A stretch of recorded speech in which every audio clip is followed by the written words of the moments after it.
going on, ladies and gentlemen? Welcome back to the channel. Once again, we're gonna do another Blu-ray haul, as I do every single month. Holy motherfucking Jesus, look at this stack. I went ham. But yeah, these were mostly titles that were put on sale. I think I've got almost 20 in this stack. But this is gonna be pretty fun. We're gonna talk about every single one of these movies slash series one by one. Thank you all so much for stopping by, as always. If you guys are new here, if you guys are looking for a place to continue discussing cinema and all things entertainment, just a reminder, this channel might be the one for you. So if you guys like videos like this, please definitely consider hitting that big red subscribe button down below as hard as you possibly can. It is free. It really would help out the channel immensely if you did so. And also, if you enjoyed the video, please be sure to leave a thumbs up on your way out by the end. I'd really appreciate that. And also, as I discuss these movies, which of these have you seen? Which of these is your favorite? Because there are some blind buys in here for me. I'm not gonna lie. I haven't seen every single one of these. So pop your recommendations and your thoughts on all of these all down in the comments. Let's discuss these further. Well, let's go ahead and get started, guys. It's almost February, almost Valentine's Day, as you know, so I feel like this pickup is certainly fitting for right now. I got You've Got Mail, starring Tom Hanks and Meg Ryan, the same dynamic duo of Sleepless in Seattle. And it's interesting because this is actually the exact same story of the Broadway musical She Loves Me, which is one of the most adorable pieces of theater I think I've ever seen. But pretty much the same story right here. Can't wait to pop this one in. This is one I was really excited to add to the stash, guys. Batman The Dark Knight Returns Parts 1 and 2. Apparently this is supposed to be an older Batman. I haven't seen this, and I've been meaning to get more animated Batman stuff in the collection anyway, so this is definitely a must from what I hear. Let me know what you guys thought of this and if you guys recommend it down in the comments. Oh, you want to talk about underrated comedies? Here's one. Kicking and Screaming, starring Will Ferrell and Robert Duvall as his father.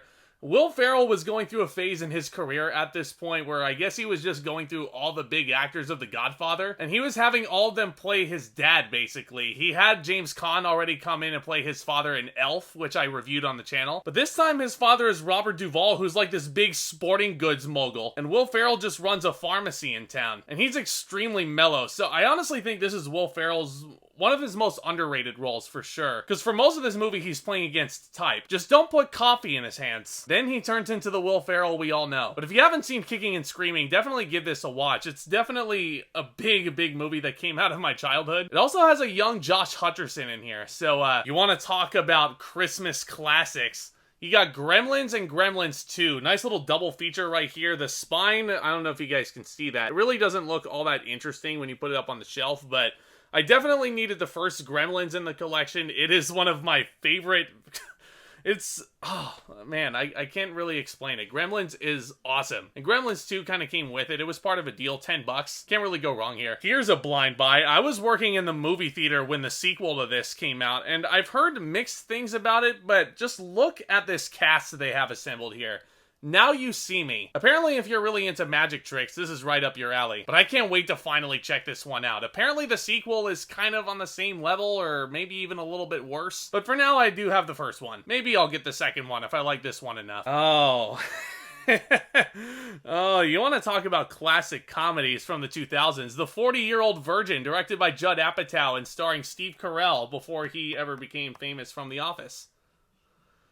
I mean, just look at this cover. It's great. Just watch it. Oh, you guys are gonna kill me. I've actually never seen this one either. It's directed by Guy Ritchie, starring Brad Pitt. Probably one of Guy Ritchie's best films, Snatch. Apparently, it's one of those movies that also put Jason Statham on the map, but again, I am super excited to finally check this one out. Oh, kind of getting into some Halloween-themed movies here for these next couple ones. First up, you got Warm Bodies. Looks to me like a romantic comedy all about zombies.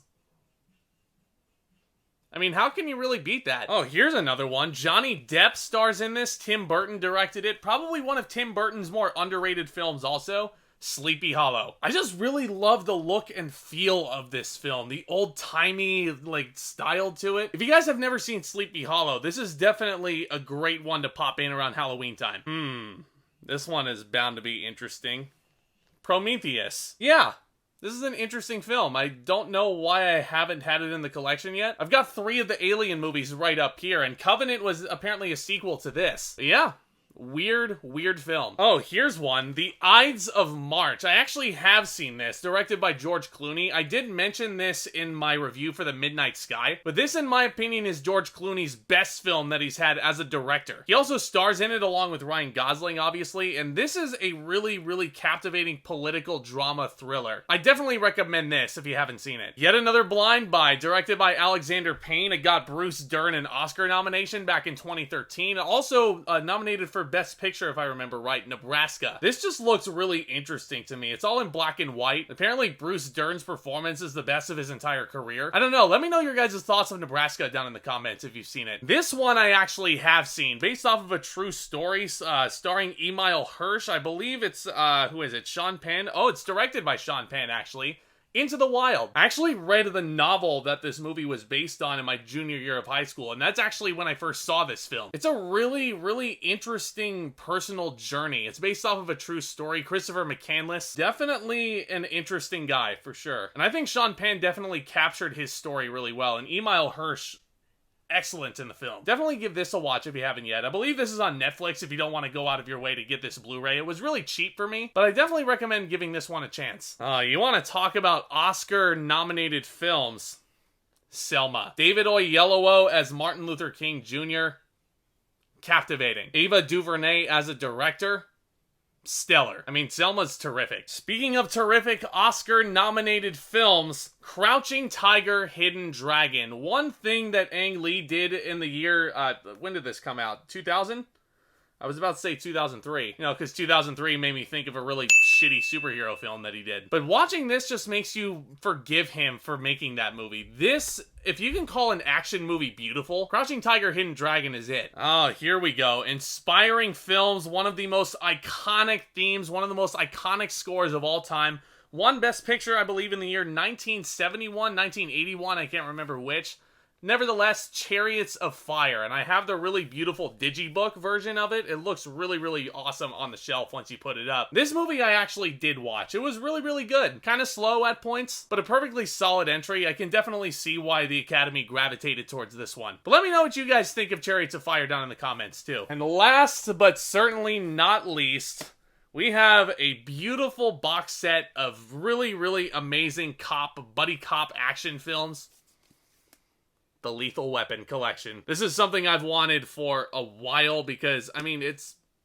what else can be said? It's the Lethal Weapon collection. I mean, you have Mel Gibson, Danny Glover, directed by Richard Donner, Shane Black writing all this. I mean, these movies just had everything I wanted from buddy cop movies. If you've never seen the Lethal Weapon films, what the heck are you doing? And let me know what your guys' favorite Lethal Weapon movie is down in the comments as well. I'm really curious to find out. But one last time, folks, here is the final stack for the month of January. Again, I kind of went ham. And one last time, just a reminder to celebrate you guys making it to the end of this video. Please do consider hitting that big red subscribe button one more time as hard as you possibly can. And make sure you leave a big old thumbs up on your way out. As always, you're the best, guys. Look out for more exciting content hitting this channel very soon in the month of February, which looks very busy for me. But I'm excited to bring all that to you guys and then some. So with all that being said, look out for all that content. Back talk, commence.